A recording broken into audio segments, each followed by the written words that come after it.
À Système, 12 000 collaborateurs, dont 7 000 en France, une moyenne d'âge de 36 ans, c'est jeune.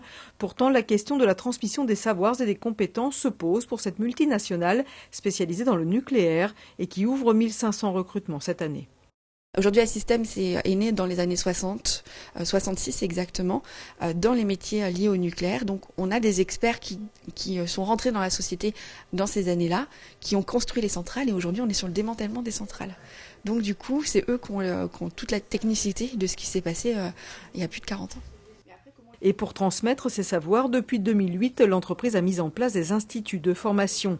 C'est accompagné d'un programme dédié aux apprentis, d'un principe de compagnonnage et de parrainage. Il n'y a pas d'obligation légale en la matière, mais les entreprises de plus de 300 salariés sont censées avoir négocié un contrat de génération qui intègre ce volet transmission des compétences.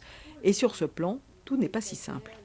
C'est pas inné de transmettre, tout le monde n'a pas ni la volonté ni la capacité à transmettre, ça se prépare, ça s'organise, il faut déjà faire un état des lieux de la situation, voir ce qu'on transmet, dans quels objectifs, et puis préparer les acteurs pour transmettre et formaliser les choses. Et les tuteurs et les apprenants qui vont aussi recevoir ces compétences pour organiser tout ça. C'est une vraie question aujourd'hui de dire comment je permets à ma société et aux collaborateurs qui sont dans ma société de transmettre du coup leur savoir, que ça soit des savoir-être, des savoir-faire.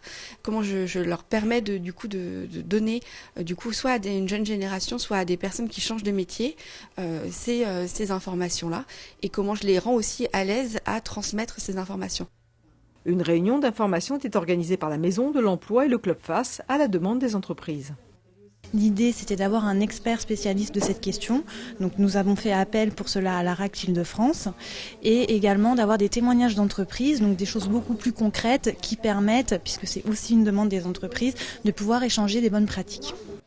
Et en la matière, le premier conseil à donner aux entreprises, identifier les compétences à transmettre et avoir un regard sur la pyramide des âges de sa société pour ne pas attendre le dernier moment. Des conseils peuvent être pris sur le site de l'ARACT. La Maison de l'Emploi sert également de relais.